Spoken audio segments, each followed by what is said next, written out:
Yusuf. Before we go into those details, a body was found and the doctors did a postmortem, and the doctor is present. He'll give us the results for the whole world to know before we comment about it. Dr. Thank you very much. My name is Dr. Daniel Zuriel. I'm a pathologist. I've been a pathologist for the last 17 years. And on Monday, the 21st, we traveled with a colleague and the family and the police and advocates and went to Wajir to conduct a postmortem of a body that had been found 2 days before that in a body of water. We did conduct the postmortem and found that the subject had died due to injury to the head. We call it blunt trauma to the head. Subsequently, because the body was significantly decomposed and we could not get fingerprints or any other form of identity, it was decided the only way to confirm who it is was to do DNA testing. To do the DNA, then we collected samples from the deceased or the decedent. We did collect samples from the mother of Mheshimiwa and also the brother to Mheshimiwa Yusuf. We delivered the samples. On behalf of the family, I delivered the samples to KEMRI. They have a special lab for human identification, and our results came in by the end of yesterday. Thank you.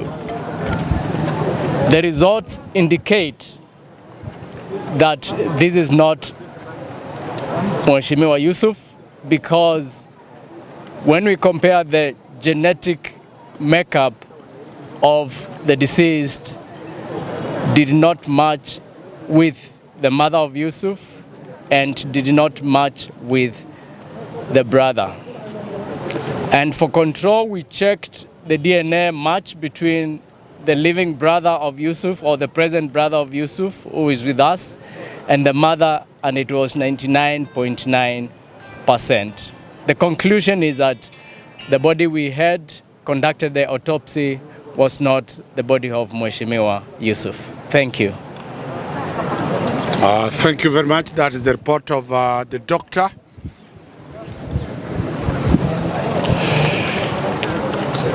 To lay basis over this matter, Mheshimiwa was abducted in Nairobi.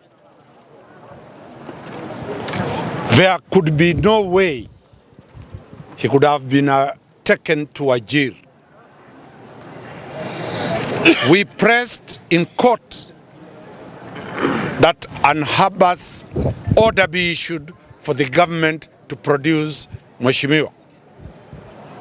The eyewitness, the taxi driver, identified that the people who kidnapped Mheshimiwa were armed with AK-47 rifles.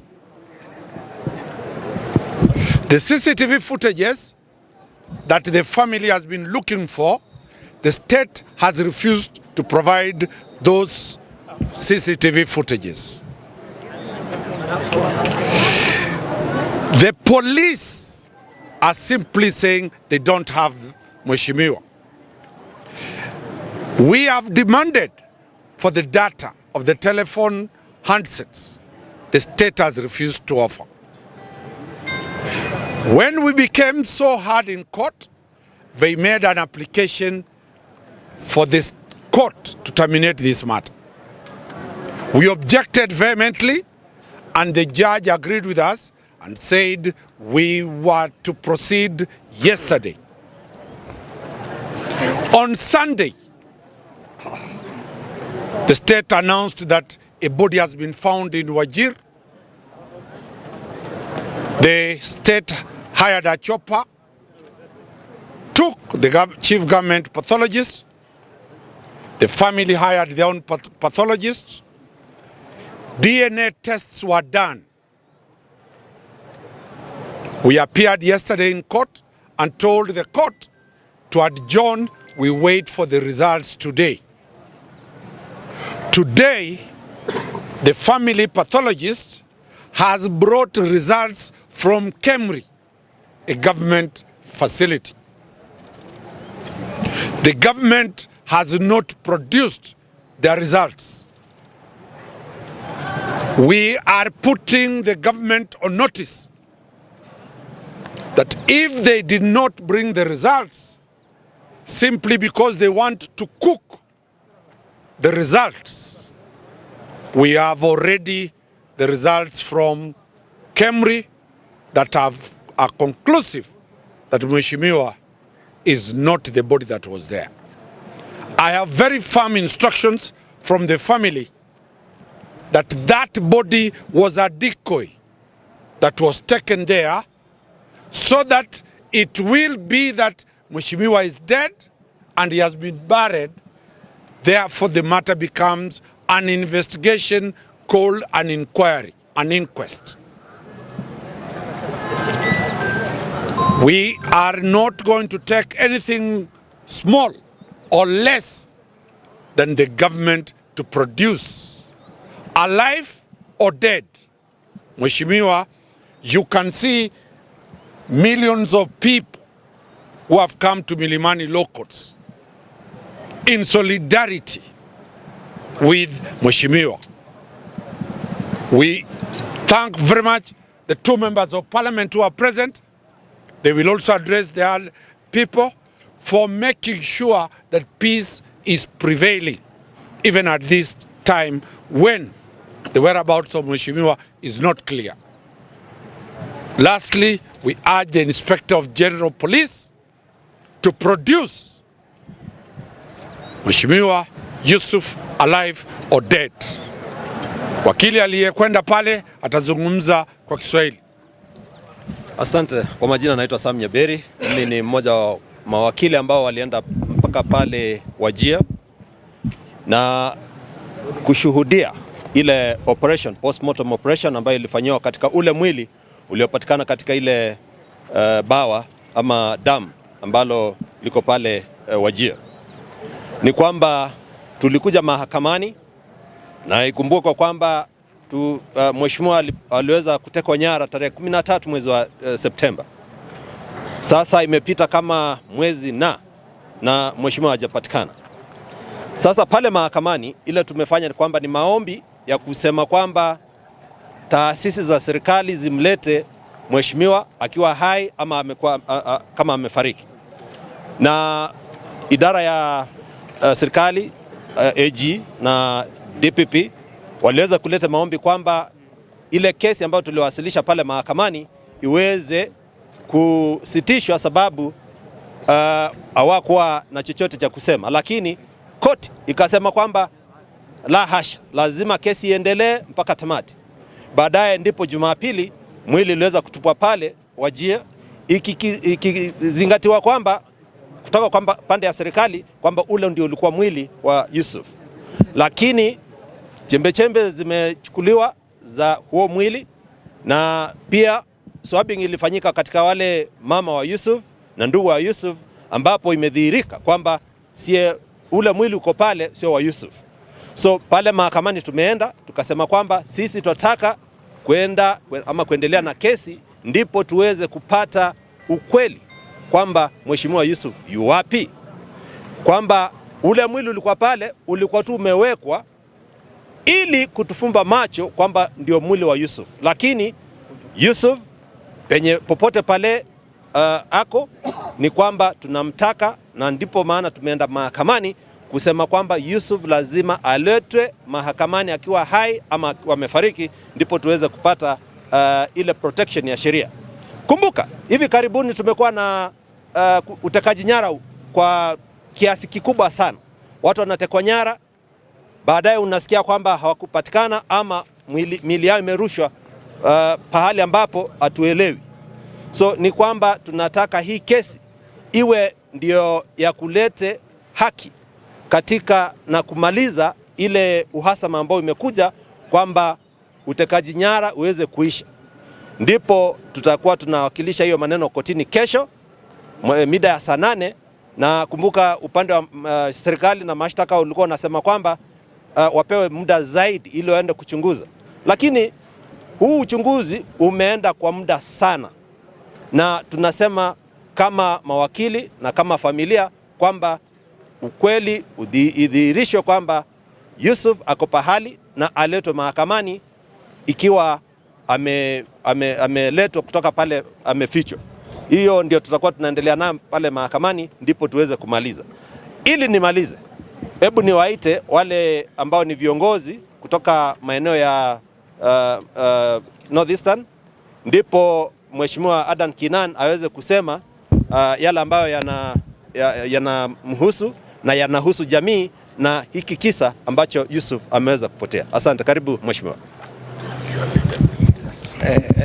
Thank you so much, Daktari and the advocates. I think what I have to say is we are all under the ambit of the modern-day Republic of Kenya. This issue of illegal abductions, disappearances, and illegal confinements, which has become the trademark of the Republic of Kenya, and further followed by illegal summary executions, have no place in the modern-day Kenya and cannot be an alternative to the rule of law and constitutional order. We as the people of Northern Kenya, we are aware that in the past we have been subjected to such historical mistreatments. But what is shocking and what the perpetrators of these heinous crimes don't know is that we have a new, generous constitution. This constitution cannot be replaced by the actions and activities of a criminal gang operating within the ambit of the security apparatus. And we are putting you on notice. The people of Kenya, and in particular Yusuf and the people he represents, will not be silenced by this cowardly and illegal approach. What we are seeing right now actually is total dilly-dalliance of every step that the government is supposed to take. I want to appreciate the community for your alertness, for your determination, for your courage, or for being around and for standing firm with Yusuf. Because this, what has happened to Honorable Yusuf can happen to any other person. We just need to ask this question. There can only be two speculations. Yusuf was, I am persuaded, and I'm saying this today, that Yusuf is in the hands of the security apparatus, and the abductors are none other than the government security agencies. You know yourselves, there's nothing to fear. You know yourselves.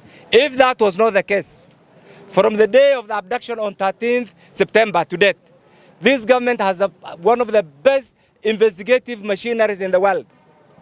Why has the government, through Safaricom, through other investigative means, not brought to the court the details of use of telephones and all the other people that he has interacted with, and the CCTV footage of all the places, from the place where he was alleged to have boarded a taxi to where he was abducted? That clearly indicates that there can be two things. Either the government does not want to investigate, or there is another motive. So what we are asking, that era of oppressive approach, we have gone through the Malkamari massacre, we have gone through the Wagala massacre, we have gone through the Garissa massacre. This incident is not going to silence the people of this region. We will continue to agitate for our rights. If there is an iota of suspicion by anybody, and the law is criminal responsibility is individual, you all understand. If there is any allegation against Yusuf, why not bring Yusuf to court? Why dump a decomposed body on a Mashujaa Day when Kenyans ought to celebrate? What was the intention? For people of Wajir to quarrel? To cause mayhem? I think these criminal elements within the system must be dealt with decisively, because they are not projecting, they are not promoting, they are not doing anything good for the people of Kenya and by extension, the Republic. So I want to thank you and I want to assure you, they can lie, they have lied yesterday, they have lied the previous day, they have lied today. For how long will they lie? So I want to thank you, and I want to thank also the court for the firm decision that they have made today. And I also want to thank the doctors for, you see, for us, we believe in the rule of law.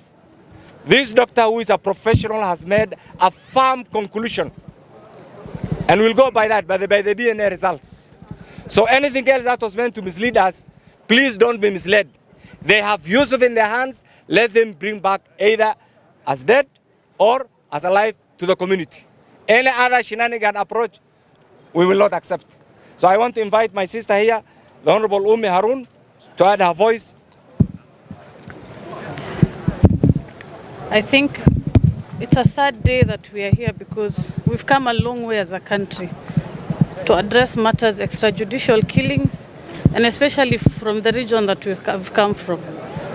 We've handled many cases like this before, and I'm saddened that these are things that have been existing, and rarely do we get the justice that we deserve.